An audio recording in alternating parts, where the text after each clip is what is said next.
అల్పుడును అయోగ్యుడినైన ప్రభువా, నన్ను నీ సిలువ చాటును మరుగుపరచుకోండి. ఈరోజు అందించిన వాగ్దాన సందేశం ద్వారా నీ బిడ్డలకు దీవెన, ఆశీర్వాదం, మేలు కలిగినట్లు సహాయం అందించమని యేసు క్రీస్తు అధికారి నామాన్ని వేడుకొంచున్నా మా పరమ తండ్రి. కూర్చోను. మన ప్రభువును రక్షకుడైన యేసు క్రీస్తు వారి అతి శ్రేష్టమైన నామమునకు మహిమ కలుగును గాక. జనవరి నెలంతా కాచి ఫిబ్రవరి నెలంతా కూడా కాచి కాపాడిన దేవునికి మహిమ కలుగును గాక. చాలా సంతోషం. దేవుని యొక్క వాగ్దానమును మనమందరం కూడా కొద్ది నిమిషాలు ధ్యానం చేసుకుందాం. జనవరి నెలలో ఏ వాగ్దానం ఇచ్చో గుర్తుందా?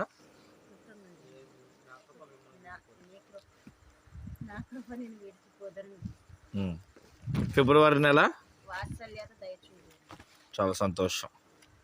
ఎందుకు ఏ అధ్యాయం చెప్తారా? ఎక్కడ ఏంటి రిఫరెన్స్? యెషయా గ్రంథము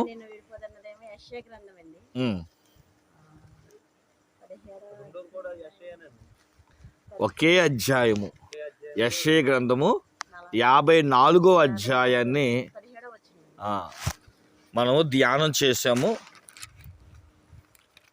ఈరోజు కూడా దేవుడు యెషయా గ్రంథము 54వ అధ్యాయంలోనే పరిశుద్ధాత్మ దేవుడు మనకి మాట్లాడినై ఉన్నారు. మొదటిదేమో 8వ వచనములో ఉన్న నిత్యమైన కృపతో, కాదు 10వ వచనం, 54:10 జనవరి నెలలో దేవుడు మనకు వాగ్దానం ఇచ్చాడు, నా కృప నిన్ను విడిచిపోదు అని. అలాగే 8వ వచనములో నిత్యమైన కృపతో నీకు వాత్సల్యమును చూపుదును. ఇది మనం ధ్యానం చేసుకున్నాం. ఈరోజు ఆ రెండింటికి మధ్యలో ఉన్న యెషయా గ్రంథం 54వ అధ్యాయం 9వ వచనం. నోవాహు కాలమున జల ప్రళయమును గూర్చి నేను చేసినట్లు చేయుదును, జలములు భూమి మీదకి ఇకను పొర్లుచూ రావని నోవాహు కాలమున నేను ఒట్టి పెట్టుకొనినట్లు నీ మీద కోపముగా నుండననియు నిన్ను గద్దించిననియు నేను ఒట్టు పెట్టుకొని ఉన్నాను. ప్రియమైన దేవుని బిడ్డలారా, గత 2 నెలలుగా దేవుడు మనకి ఇదే 54వ అధ్యాయంలో నుంచి మాట్లాడారు.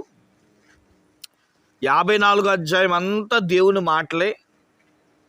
మొత్తం 17 వచనాలు ఉన్నాయి. ఈ 17 వచనాలు కూడా వాగ్దానాలే. మరి ఇదేదో మనం ఏదో కావాలి అన్నట్లుగా కాదు, కానీ దేవుడు సెలవీయగా 10వ వచనంలో నిత్యమైన కృప, నా కృప నిన్ను విడిచిపోదు అని జనవరి నెలలో ధ్యానం చేసాం. ఫిబ్రవరి నెలలో ఏమో నీకు వాత్సల్యత చూపిద్దును అని, నిమిషం మాత్రమే నేను కోపగించుకున్నానని మాట్లాడడం జరిగింది. ఈ మార్చి నెలలో నోవాహు దినములో జరిగిన సంఘటనలను దేవుడు గుర్తు చేసుకొని, ఇక ఇవన్నీ నేను చేయకూడదు అంటే నేను ఒక నిర్ణయాన్ని తీసుకున్నాను. ఆ నిర్ణయం ఏంటంటే, నేను ఒట్టు పెట్టుకొనుచున్నాను. చెప్పండి, ఏంటంటే వాగ్దానం? నేను ఒట్టు పెట్టుకొనుచున్నాను. నిజంగా మనం ఒట్లేస్తాం కదా, భారతీయ సాంప్రదాయం ప్రకారం, లేదా మనకున్న ఈ కల్చర్ని బట్టి, మనకున్న ఈ యొక్క విధి విధానాన్ని బట్టి ఎక్కువగా, ఎవరికో మనకు తెలియదు కానీ ఎక్కువ మన భారతదేశంలో, అందులోనూ ఆంధ్ర వాళ్ళంగా ఏదైనా చిన్న విషయం జరిగిందనుకోండి, ఏంటి ఆ చిన్న విషయం అంటే నిర్ణయాలు, న్యాయ నిర్ణయాలు, అంటే తప్పులు తెలియాలి అనుకోండి. పొరపాట్లు జరిగింది, ఆ పొరపాటు ఎవరు చేశారో తెలియాలి అంటే, రూఢీపరచాలి అంటే, నిర్ధారించాలి అంటే ఏం చేస్తాం? ముందు ఒట్టి అంటాం. ఒట్టు పెట్టడం అనేది మనకి ఎక్కువ అలవాటు. మనం హిందువులోంచి క్రిస్టియన్లోకి వచ్చినా లేదా క్రైస్తవ మతంలో మనం జీవిస్తున్న సర్వసాధారణమైన మాట ఏంటి అంటే ఒట్టి అంటాం. అది కూడా ఏమండి దారిని పోయేవాడి మీద వేయించాం, అంతేనా? ఇప్పుడు ఏదైనా సంఘటన జరిగింది, అది నిర్ధారించాలి, రోడ్డు మీద వెళ్తున్న మీద ఒట్టి అంటే చెల్లిద్దా? చాలదు. మరి ఎవరి మీద వేయాలి? అయితే ఇంట్లో రక్త సంబంధులు, బాగా ప్రేమించేవారు, చూడండి, నువ్వు మీ అమ్మని బాగా ప్రేమిస్తావుగా, మీ అమ్మ మీద ఒట్టే అంటాం. నానైతే నాన్న మీద ఒట్టే అంటాం, లేదా పిల్లలైతే పిల్లల మీద. ఎందుకని? కొన్ని ఒట్టులు నిలబడాలి అనుకుంటే అయితే రక్త సంబంధం లేదా కుటుంబం, బాగా ప్రేమించడం, సన్నిహితంగా దగ్గరగా ఉన్నవారి మీదే అది వేస్తే మనం నమ్ముతాం. ఇప్పుడు బైబిల్ మీద కూడా వేస్తున్నారా? ఓకే అంటున్నారా? బైబిల్ మీద ఒట్టి అంట. చూడండి, ఆలోచించేయండి. కానీ బైబిల్ ఏం చెప్తుంది? మత్తయి చూడండి, మత్తయి సువార్త 5వ అధ్యాయం 34-35 వచనాలు.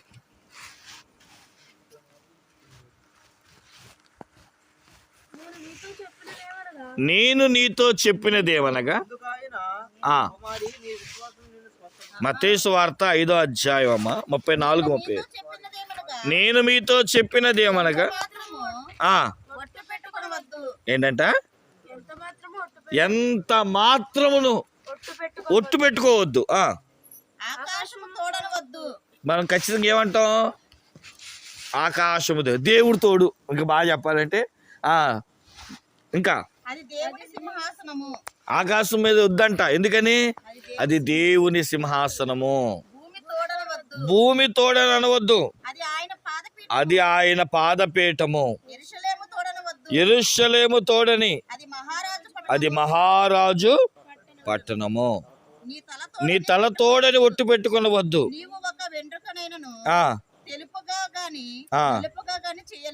మరి ఏం చేయాలంటే ఇప్పుడు అంటే నీ మాట అవునంటే అవును, కాదంటే కాదని అది ఉండాలే గాని చూసారా, ఇది మించి అసలు ఏంటంట, అసలు ఒట్లు అనేది మనం వేయకూడదు, అది దుష్టుడి పని అంట. ఒకవేళ వేస్తే వదిలేయండి ఇక నుంచి. నీ మాట అవునంటే అవును అంటే క్రైస్తవుడు మాట ఏంటంటే యథార్థంగా ఉండాలి. ఈ మాట ఒక్కసారి అడుగుతాం, అరే నిజం చెప్పు, అవునమ్మా నిజంగా చెప్తున్నా, ఓకే నీ మాట నమ్ముతున్నా, అంతేగాని నువ్వు ఏమండి మా అమ్మ మీద ఒట్టు, మా నాన్న మీద ఒట్టు అని చెబితే కాదురా, నీ మాటే ఒట్టు వంటిది. అందుకని బైబిల్ ఏం చెప్తుందంటే క్రైస్తవులారా ఒట్లు వేయొద్దు, నీ మాటే ఒక ఒట్టు. ఏమని? నీ మాట అవునంటే అవును అనాలి, కాదంటే కాదనాలి, అదే ఒట్టు. ఇక అంతేగాని చేతి తీసుకెళ్ళి నెత్తి మీద పెట్టి ఏమండి అమ్మ తోడు, నాన్న తోడు, ముఖ్యంగా లేదా నా తోడు అంటూ ఒట్లు వేయొద్దు. మరి ఇంత బాగా చెప్తున్నారు కదా పాస్టర్ గారు. ఇప్పుడు బైబిల్ ఏం చెప్తుంది ఈరోజు? అసలు వాగ్దానం ఏంటి?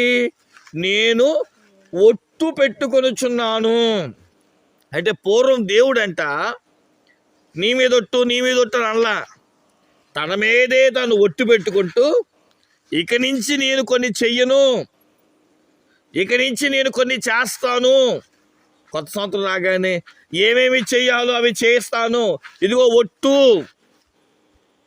నా మీద నేనే ఒట్టేసుకుంటున్నా, ఇవి చేయకూడదు అనుకుంటున్నా కాబట్టి నా మీద నేనే ఒట్టేసుకుంటున్నా. ఒక సంఘటన బట్టో ఒక మాటను బట్టో కాదు, నన్ను నేనే పరిశుద్ధపరచుకోవడానికి, నన్ను నేనే తీర్మానాలు నిలబెట్టుకోవడానికి నేనే ఒట్టేసుకుంటున్నాను అని బైబిల్ చెప్తుంది. కాబట్టి మరి ఈరోజు దీని ద్వారా మనం ఏం నేర్చుకోవచ్చు? నేను ఒట్టు పెట్టుకొని ఉన్నాను అని దేవుడు అన్నాడు కదా. అంటే దేవుడు అంట కొన్ని ఒట్టులు పెట్టుకొని ఆయన కొన్ని నిర్ణయాలు తీసుకున్నాడంట. తన ప్రజల పట్ల, తన యొక్క ప్రజల పట్ల, తన యొక్క సహవాసం పట్ల, తన ఉద్దేశం పట్ల కొన్ని ఒట్లు పెట్టుకుంటే ఆ ఒట్టులంట అనేకులకు. చూడండి, యాకోబు రాసిన పత్రిక 5వ అధ్యాయం 12వ వచనం.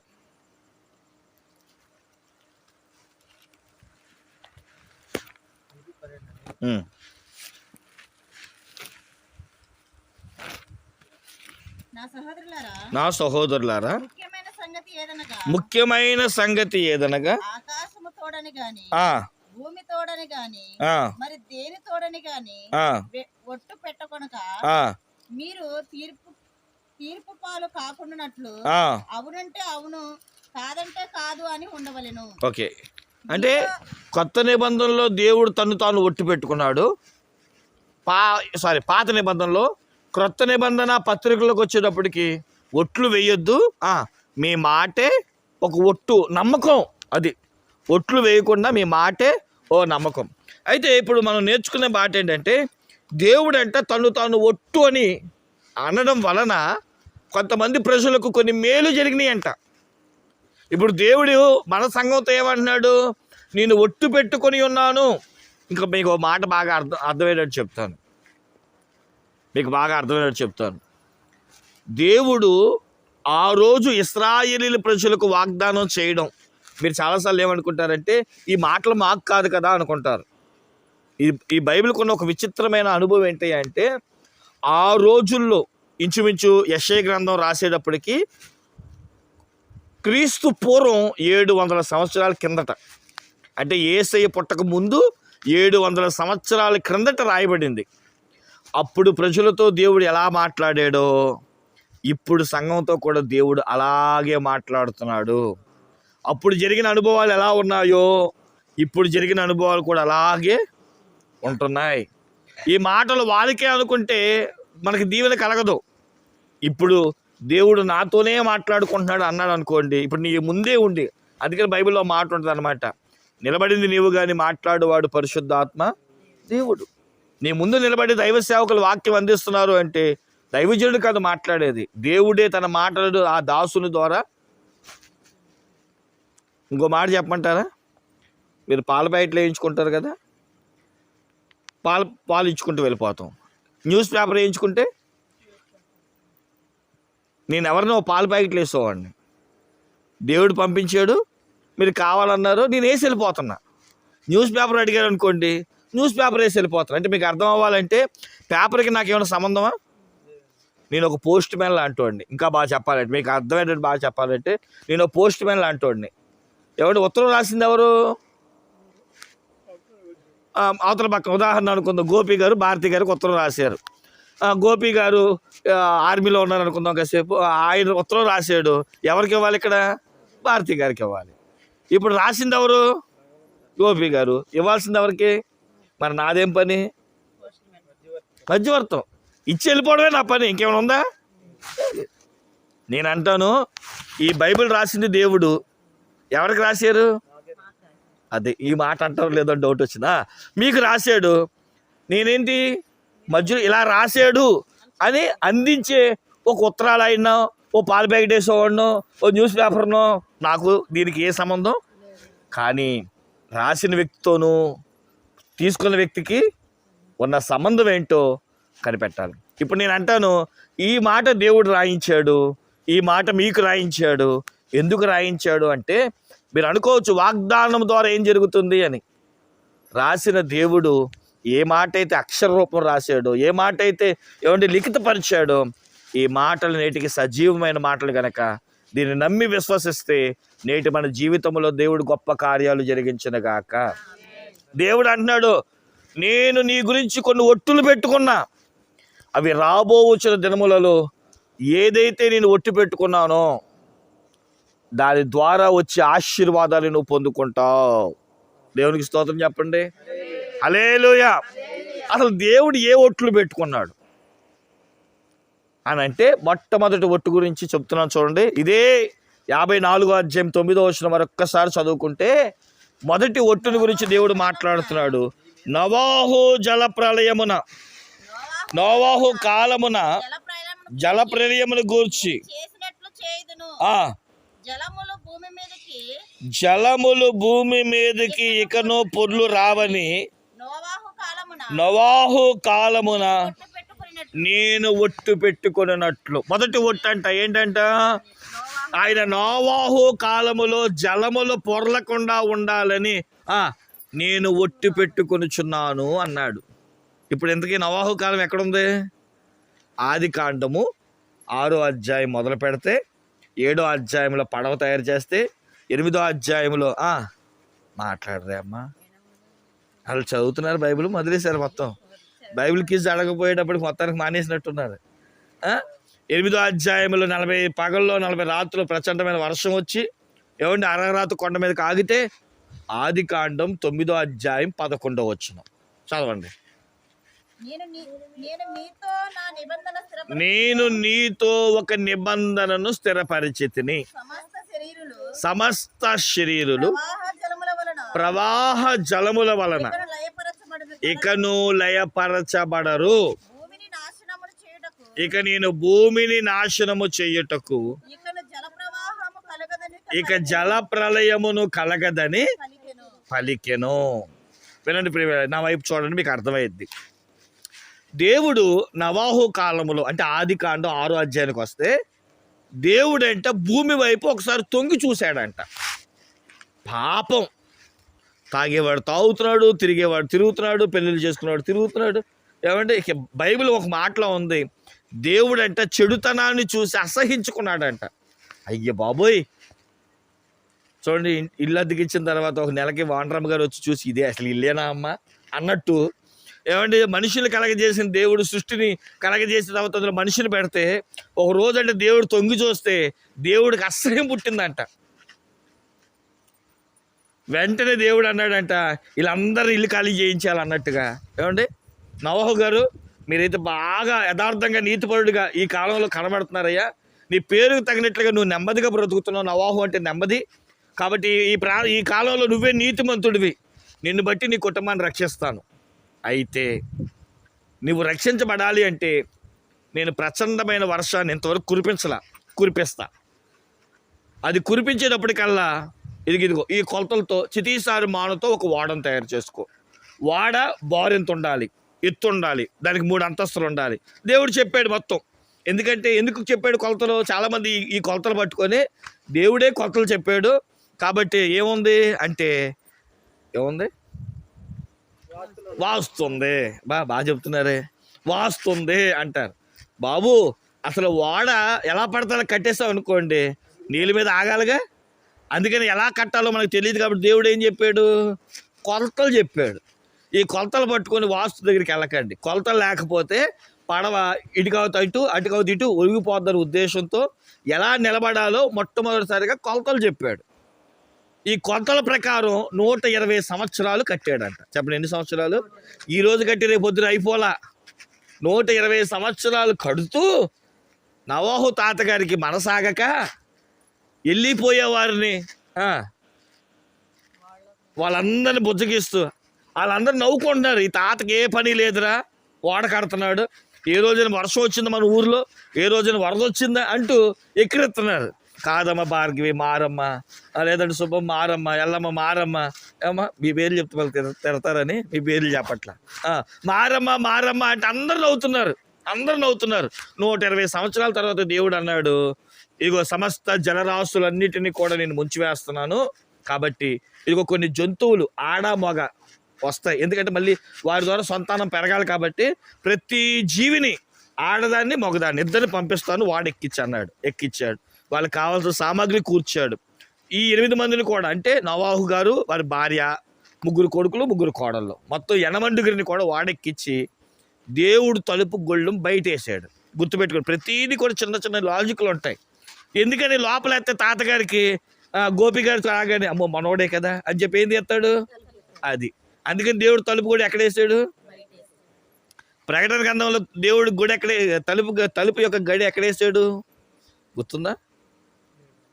ఇదిగో నేను తలుపు యొద్ద నిలబడి తట్టుచున్నాను, ఎవరైనా నా స్వరము విని అన్నాడు. ఏమంటే వాడికి గడి బయట ఉంది. ఎందుకని? లోపల ఉంటే ఆయన తీస్తాడని. కానీ ప్రకటన గ్రంథంలో గడి లోపల ఉంది. దేవుడు తోసుకొని రావడానికి ఇష్టపడలా, నువ్వు తీస్తే లోపలికి వద్దామని ఆశపడ్డాడు. చూసారా, ప్రతిదీ కూడా చిన్న చిన్న లాజిక్లు అన్నమాట. ప్రకటన గ్రంథంలో గడి లోపల ఉంది, నువ్వు తీయాలి. ఆది కాండం నోవాహు కాలంలో గడి బయట ఉంది, దేవుడు తీయాలి. ఎవరు పడతారు తీర్థకు లేదు. అందుకనే నోవాహు గారిని చాలామంది అంటే చాలామంది చెప్పిన వాళ్ళు భక్తులు ఏమని చెప్పారంటే, ఈ జలప్రళయం అంటే ముంచుకొని వచ్చి ఏమండి కొండలు లోయలు మునిగిపోతూ ఉంటే కొంతమంది వచ్చి అంట తాతయ్య తలుపు తీ అంటే, ఎక్కడ తలుపు తీసేది అయ్యా, గడి నా చేతిలో లేదు, బయట వేసారు, ఎక్కడ మాకేం కనబట్లా.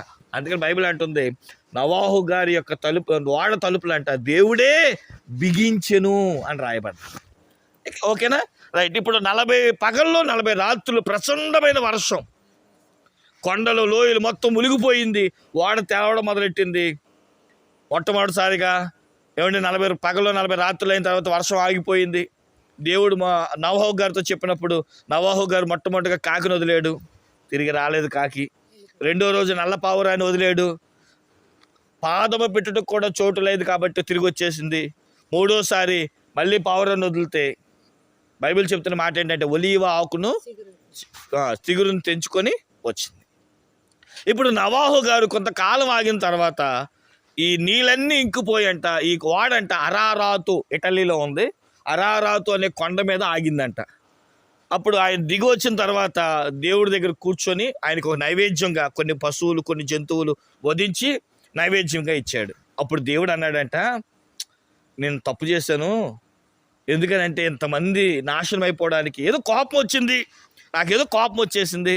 ఆ కోపంలో నేనేం చేశానో తెలియక ఏమండి మనుషులు జీవవాయువు కలిగిన ప్రతి మనిషిని, ప్రతి పశువుని, ప్రతి జంతువుని చంపేశాను, తుడిచిపెట్టేశాడు, నీళ్ళతో దేవుడు కడిగేశాడు శుభ్రంగా ప్రపంచం అంతటిని కూడా. అప్పుడు దేవుడు ఏమన్నాడంటే, నేను ఒట్టు పెట్టుకుంటున్నా, నోవాహు కాలములో చూపించిన కోపాన్ని లేదా కలిగించిన జలములో వాటి యొక్క పొరలను మరెన్నడూ రాకుండా ఇదిగో ఆకాశములో మీకు ఒక సూచన, దాని పేరే ఇంద్రధనస్సు. అందుకనే వర్షం వస్తుంది అనగానే ఇంద్రధనస్సు ఎందుకు వస్తుందంటే, ఆ ఇంద్రధనస్సు రాగానే చెప్పిందంటే, ఏసయ్యా మర్చిపోయావా ఏంటి, వర్షం ఎక్కడికి పంపిస్తున్నావు, వర్షం పంపిస్తే మునిగిపోతారయ్యా, వర్షం పంపిస్తే నాశనం అయిపోతారు, కాబట్టి వర్షాన్ని నువ్వు పంపించకూడదు. ఎక్కడ పెట్టి ఓకే రైట్, వర్షాన్ని పంపించకూడదు. అందుకని దేవుడు అంటే ఒట్టు పెట్టుకున్నాడంట. ఏంటి ఆ ఒట్టు అంటే, ఎవరి మీదను ఇలా రాసుకోండి, ఏమన్నా తెలుసా, ఇక ఎన్నడూను నేను జల ప్రళయమును రప్పించుకుంటున్నట్లు మనుషులను బాధించుకుంటున్నట్లు. అది జల ప్రళయం వస్తే ఏమైపోద్ది, శ్రమలు వస్తే ఏమైపోద్ది మనిషి, అమ్మో శ్రమలు తట్టుకోగలము. బైబిల్ ఏమంటుందో తెలుసా, దేవుడు శ్రమ పంపిస్తానంటే మనం ఎవరం తట్టుకోలేమంట. అందుకనే ఎవరికి ఎంత శ్రమ పట్టాలో, ఎంత కష్టం పెట్టాలో నిజంగా, అందుకని అంటారుగా పీత కష్టాలు పీతకి సీత కష్టాలు అంటే దేవుడు తెలుసు ఎంత బరువు వేస్తే నువ్వు తట్టుకోగలవో, ఎంత వేస్తే నువ్వు భరించగలవో అంతే పంపిస్తాడు. కానీ దేవుడు కొంచెం ఆలస్యం చేసి కొంచెం గట్టిగా నొక్కేడా అయిపోతాం మనం. అందుకని దేవుడు అంటే ఒట్టు పెట్టుకొని ప్రతీది మనసులో పెట్టుకొని ఇక ఎన్నడూనూ నిన్ను శ్రమ పెట్టకూడదని, ఇంతవరకు పెట్టింది చాలు, ఇక ఎన్నడూనూ శ్రమ పెట్టకూడదని ఆయన ఒట్టు పెట్టుకున్నాడంట. నీకు భారంగా ఉండకుండా తగు మాత్రపు శ్రమనే నేను ఇస్తాను. ఈ యొక్క మార్చి నెలలో దేవుడు నువ్వు ఎంతైతే ఓర్చుకోగలవో అంత బాధే తప్ప అధిక బాధలు నేను నీకు ఇవ్వను. దేవునికి స్తోత్రం చెప్పండి. ఇంతవరకు బాధపడింది చాలదా, కష్టపడింది చాలా, అప్పులు భరించింది చాలదా? దేవుడు ఈరోజు అంటున్నాడు, నీకు ఎంత ఇవ్వాలి ఇక నేను అంతే ఇస్తాను, కానీ అటు ఎక్కువ ఇవ్వను అటు తక్కువ ఇవ్వను.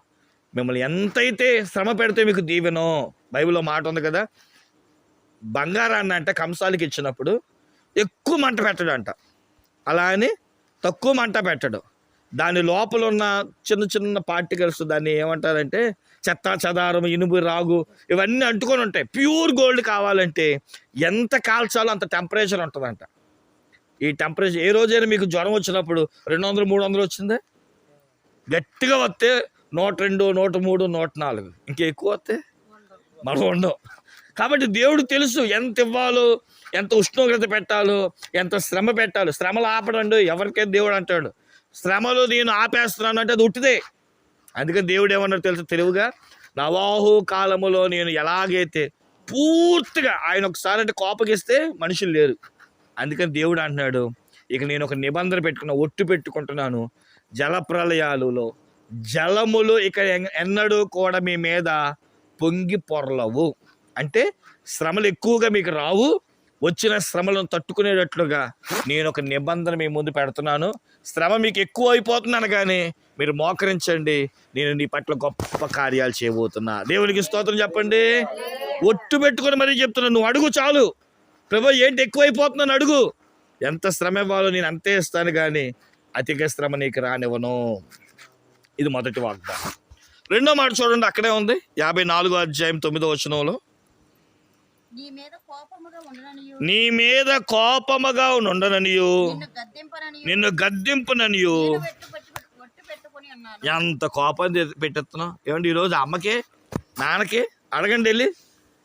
పిల్లలు ఇంటికి వెళ్ళాక, అమ్మ నేను ఎప్పుడైనా కోపం పెట్టానా, అమ్మ నేను ఎప్పుడైనా గసిరేనా లేదా గద్దించానా లేదా గద్దించే పని చేశానా అని అంటావా? అడుగుతావు భారతవి, అసలు పెట్టిందే అది కదే అంటది కదా అమ్మ. అలాగే మన జీవితంలో కూడా ఎన్నిసార్లు దేవుడు కోపాన్ని పుట్టించలే.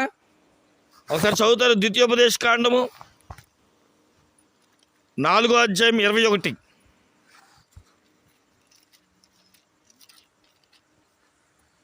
మరియు యెహోవా మిమ్మును బట్టి నా మీద కోపపడి నేను ఈ యొర్దాను దాటకూడదనియు నీ దేవుడైన యెహోవా స్వాస్యముగా నీకిచ్చుచున్న ఈ మంచి దేశములో ప్రవేశింపకూడదనియు ప్రమాణము చేసెను. అలాగే 11వ అధ్యాయం 17వ వచనం ద్వితీయోపదేశ కాండం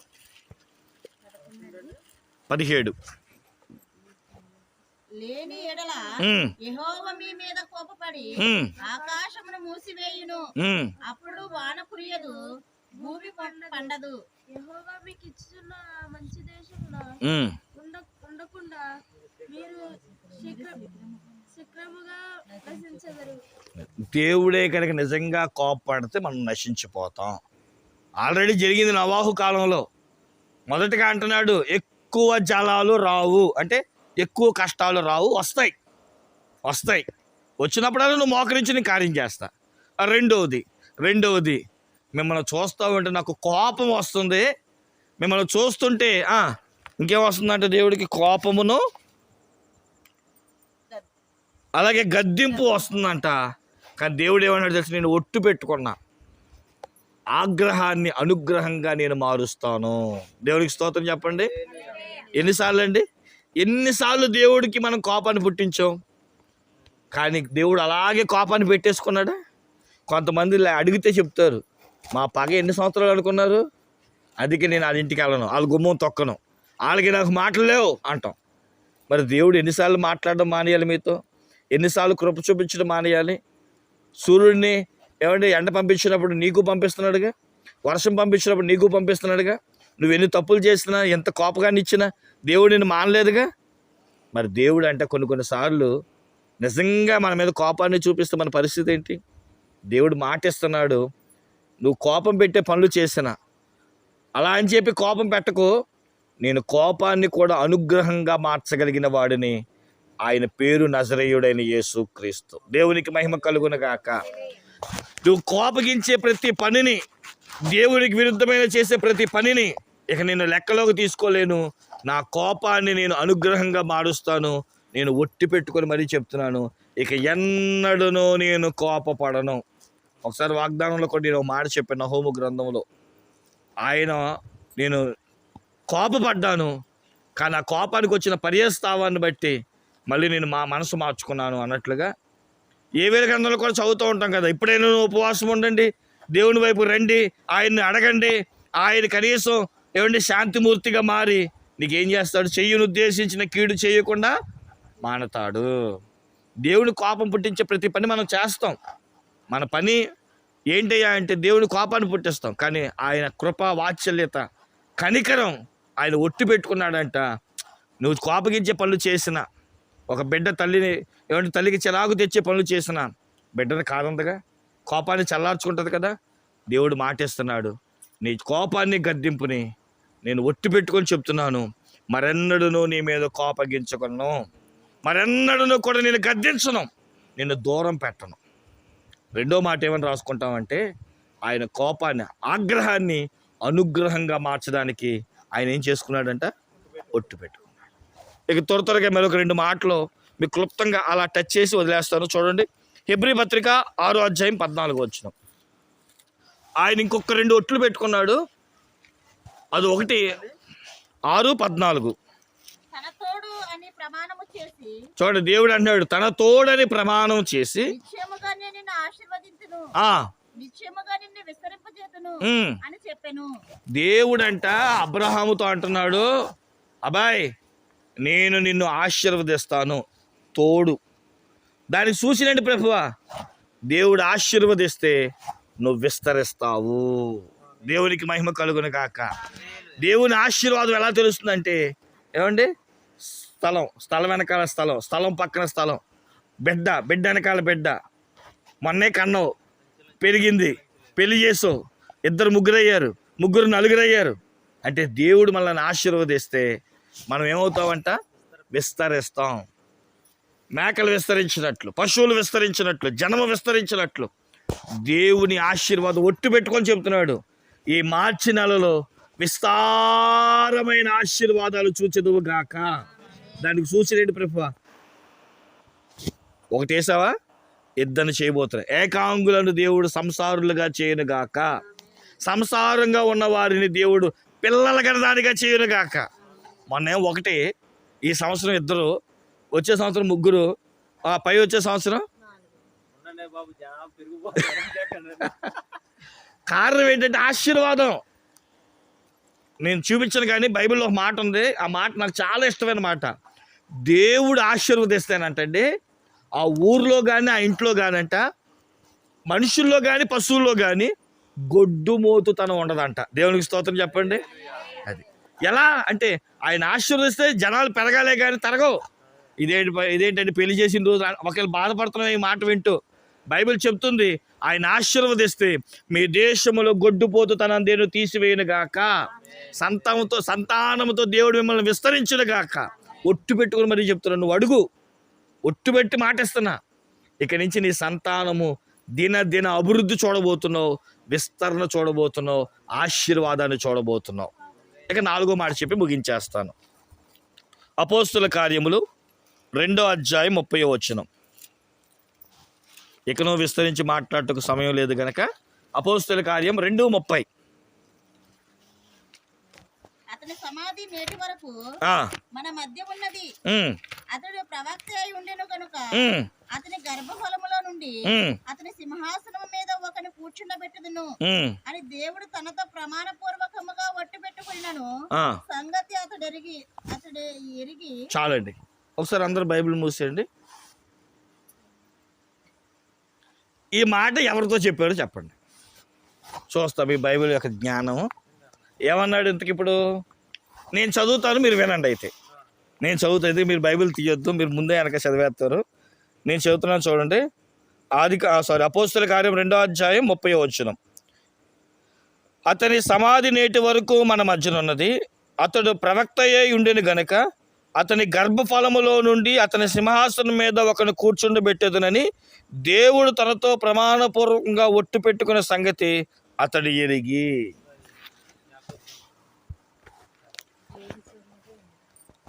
సరే, మీరు ఎంత అడుగుతున్నారు కూడా చిన్న హింట్ ఇస్తాను. సింహాసనం మీద కూర్చోబెట్టాలంటే ఏమవ్వాలి? ఇప్పుడు చెప్పండి, మొదటి రాజు ఎవరు? మొదటి రాజు ఎవరు? యేసుప్రభువా. ఇశ్రాయేలు మొదటి రాజు ఎవరండి? సౌలు. బెన్యామీన్. ఇంక గోత్రం అడిగితే ఇంకేమైపోతారు? మొదటి సమూయేలు గ్రంథం 7వ అధ్యాయము మొదటి చదివితే చెప్పండి, మొదటి రాజు ఎవరు? సౌలుకి ఇచ్చాడు వాగ్దానం. ఎవలా? ఎందుకని? దేవుడు చెప్పకూడదు కొన్ని పనులు చేసేటప్పటికీ అతన్ని తీసేసి రెండో ఆయన కూర్చోబెట్టాడు. ఎవరాయన? అది దావీదు గారిని. దావీదుతో దేవుడు చెప్పాడు, అబ్బాయి ఎప్పటికీ ఈ సింహాసనం నీదే. ఆమెను చెప్పండి ఒకసారి. మరి ఆమెను చెప్పుకోరే. అదేంటి ప్రభువా, నాకు వయసు అయిపోతుందిగా. అదేనబ్బాయి చెప్తున్నాను, ఎప్పుడు కూడా ఈ సింహాసనం నీది అవ్వడానికి నీ తర్వాత నీ కొడుకు మనవడు, ముని మనవడు, మనవడు. ఇంకో మాట చెప్పంటారా? ఇక ఆ సింహాసనం మీద కూర్చునేవాడు నీ వంశంలో నుండి వచ్చిన వాడే. దేవునికి స్తోత్రం చెప్పండి. నేను ఈ మధ్య ఒక మాట విన్నాను, అది ఎంతవరకు నిజమో మీరే చెప్పాలి. ఒక ఆయన అంటే బాగా సంపాదించాడంట, ఆయన్ని జమీందారు అని పిలిచేవారంట. తెలుసా మీకు అసలు? జమీందారులని బాగా డబ్బు సంపాదించి పొలాలు సంపాదించే వారిని పల్లెటూరులోకి వెళ్తే బాగా అర్థమైంది. మీరు పల్లెటూరు కాదు కదా, మీరు సిటీలో పెరిగారు, అందుకని చెప్తున్నా. పల్లెటూరులో బాగా డబ్బు సంపాదించి ఆయన ఏమంటారమ్మా? భూస్వాములు, జమీందారులు అంటారు కదా. రైట్. ఈ జమీందారు వంశంలో ఒకరు మీకు ఎంతవరకు నాకు తెలుసు నాకు తెలియదు, కానీ మొదట ఆయన సంపాదిస్తేనంట, రెండో ఆయన దాన్ని కాపాడుతాడంట, మూడో ఆయన సరిగ్గా కాపాడకపోతే అక్కడితో ఆ వంశం అయిపోద్దంట. అంటే డబ్బు అంతా అవజేసేస్తాడంట. అంటే జల్సా రైడ్ పుడతాడు. అర్థమవుతుందా? మూడో తరం, మీకు ఇలా అర్థం అవ్వలేదా? మొదటి తరం ఆయన సంపాదించింది అయితే మూడో తరం ఆయన కానీ, ఐదో తరం ఆయన కానీ, ఏడో తరం ఆయన కానీ శుభ్రంగా కూర్చునేవాడు ఉంటాడు. మూడో తరం దాటిందా ఐదో తరం దా చూసుకోక్కల్లా. ఐదో తరం దాటిందా కొంతమంది ఉంటారు శుభ్రంగా లొంగబెట్టి అది ఆర్తగారు ఫోన్ చేస్తారు. అంటే కొన్నిసార్లు డబ్బైనా, ఆస్తి అయినా, పదవైనా కొందరితో ఆగిపోద్ది. అది నేను చెప్పొచ్చే మాట ఏంటంటే, కొందరితో ఆగిపోద్ది. కానీ దేవుడు మాట ఇస్తున్నాడు, నేను ప్రమాణం చేస్తున్నాను, ఆ సింహాసనం మీద నువ్వే కూర్చుంటావు, నీ వంశమే కూర్చుంటుంది. మరి దేవుడు మాట ఇచ్చాడుగా, జరిగిందా? ఎవరు కూర్చున్నారు ఇప్పుడు? దావీదు గారు ఉన్నారా? మన ప్రభు అయిన యేసు క్రీస్తు దావీదు వంశంలో నుంచి వచ్చి ఆ సింహాసనం మీద కూర్చున్నాడండి. ఇప్పుడే కాదు, ఇక తరతరముల వరకు యేసు క్రీస్తు ప్రభు వారు అదే సింహాసనం మీద ఉంటారు. ఆయన ధవల సింహాసనం మీద రేపొద్దున మనం తీర్పులోనికి రాబోతున్నాం. దేవునికి స్తోత్రం చెప్పండి. మాటిచ్చాడు, తప్పేడా? మాటిచ్చి తప్పుటకు ఆయన నరుడు కాదు, వాగ్దానం చేసిన వాడు, నమ్మదగిన వాడు. మొదటి వాగ్దానం ఇచ్చాడు.